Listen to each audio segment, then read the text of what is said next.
Hey guys! It's Monday, it's doubleheader. We're starting off with a video from a band that reached out to us. Well, not the whole band reached out to us. Like, they didn't come here with knock on the door, like was trick-or-treating. That's not what happened. There weren't carolers? No, they weren't.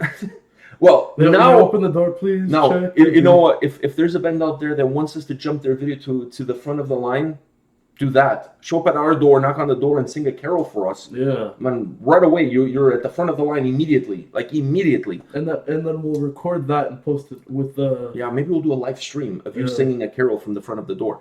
But anyways, Samir from the band... Oh my God, some of these names, I apologize if I'm pronouncing it wrong, but I think is Nahaya. Nahaya. Right.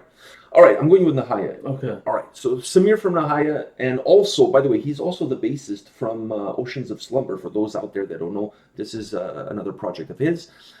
He sent me a message and asked me to check out with you the song called Dig Deep from this side project of his. To which I said, of course we will. Yeah. But I said that in the month of June. Now we're in July. So I apologize. We're a little bit behind. It's only 1 month, though. I know. Some people have waited years. Some people are still on the waiting list. Some people asked when we started our channel, and they're still on the waiting list. I'm not going to lie. There are a few. It's almost perhaps more than just a few. Almost our 2-year anniversary. And... oh, well, it is what it is. Well, so in that case, he should consider himself lucky. Yeah. He didn't have to Christmas. I told him we were going to check it out in June. We're checking it out in July. So I'm only really a couple of weeks, a month behind. So not too bad considering what you just said. It could be a lot worse. All right, so Dig Deep, Nahaya. I think Nahaya is the right way to pronounce it, but if it's not, somebody will tell us. But Dig Deep is the name of the song. Let's see what these guys are cooking.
Okay, before you say anything about the song, let me explain. Because I went a little bit of Alex Hefner there at the beginning of this video, so I want to explain my O face at the beginning of the video. It was for the thumbnail.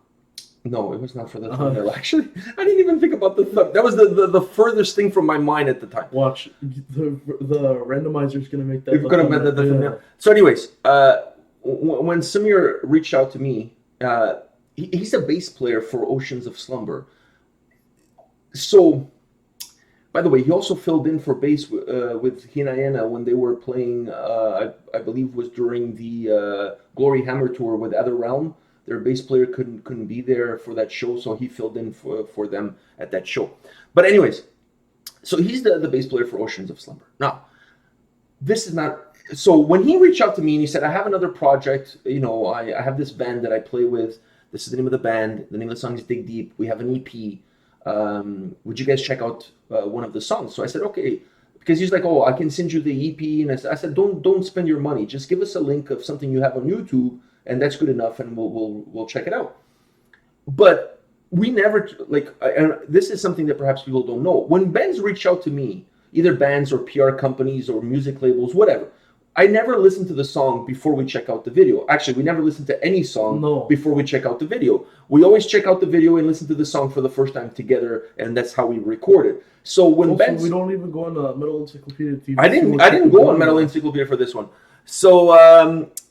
So what I was going to say is that, we don't know going in, specifically with bands that reach out to us, we really don't know what we're getting ourselves into. We don't know if the song is going to be good, if the quality is good, we don't know anything. But if a band takes the time to reach out to us, and we don't wait like 2 years to check out the video, and when we do, we check it out without knowing anything beforehand. So the only thing I knew is that he plays bass for Oceans of Slumber. Oceans of Slumber is more of a progressive metal band. I've seen them live, actually. I saw them live last summer when they were touring with Insomnia. So anyways, so in my mind, when he reaches out, in my mind, I'm thinking, so it's probably going to be something along the lines of Oceans of Slumber. That's what I'm thinking, right? Something progressive, like something, and along those lines, prog metal, I'm thinking along something along those lines. Not in a million years. I'm thinking this is what he's going to present to us. The moment that riff kicked in, I was like, what the fuck is this? This is not, like, my brain right now is going to have a hell of a time wrapping around the idea that this is what he sent us. Because in my mind, I'm thinking Oceans of Slumber. I'm thinking something really proggy coming in, like Opeth, Ocean of Slumber, that kind of stuff. That's what I'm thinking. I'm not thinking this. This is like absolutely like kick in the door and let's just freaking bulldoze the whole place. Also, after the first two choruses, some nice solos. Two solos in this one. And then right after the chorus, after the chorus, the riff would come back, and then. Dude, that riff is so good. What's funny? After that riff and after the solo, I'm like, okay, when's the next riff? Because that riff hits you. That riff was so melodic. So hooky, so good. It was like giving cake to a fat kid. Every time the riff came in, I was like, yes. I was so happy. That riff was so good. I absolutely enjoyed it. What did you think of the clean vocals? Because they included some clean vocals in there. And that, in the beginning, kind of caught me a little bit off guard because I really liked the harsh vocals and I like the aggressiveness that... I'm gonna be honest. The clean vocals were really good, and the song overall was really good. The clean vocals were really good. To me, though, even if you didn't have the clean vocals and you kind of just stick with harsh vocals all the way through, it still would have been good. Okay, let me pick up on that.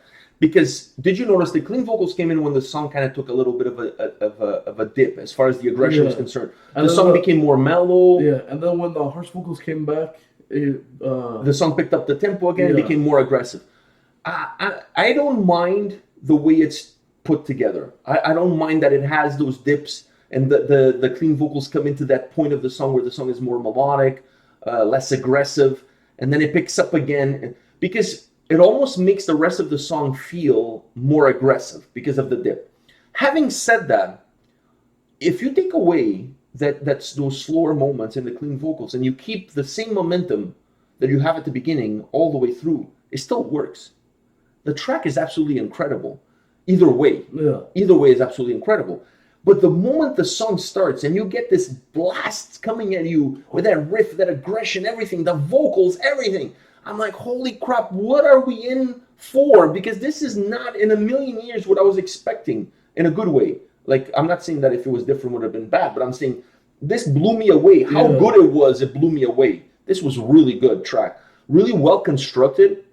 Like I said, I wouldn't mind if the song was aggressive, high tempo all the way through, but perhaps it would become a little bit repetitive if it was done that way. But I wouldn't mind if it was that way. The fact that it had those dips and the dips came with the clean vocals, it kind of added a nice little blend to it, because then when the riff kick in afterwards, it felt like, oh my god, it's like somebody just went from 8 to 11 on the volume. The solo came. The two solos, I was not expecting a second one. The first one was really good, but the fact that they included one like down the line, I was like, wow. In the same place. And the same structure as the first one, exactly. It's not that they placed it differently. They placed it in the same spot, which allowed them to also make the song a little bit longer. It allows the song to be extended. Because if you don't have those two solos and you don't have those dips, the song has to be shorter. Otherwise, it feels like it's on loop. Do you see what I'm saying? But by giving those dips with that more melodic, clean vocals, including those two solos, allows the song to be just over the 4-minute mark. And if you don't do that, then it just sounds like it's just a song that's just spinning around. You know what I mean? I really like that. This song was, wow. What a way to start this doubleheader. Yeah. All right. So guys, don't go anywhere. We have another video coming right after, and that's a Patreon request. All right. So stay tuned. See you guys. See ya.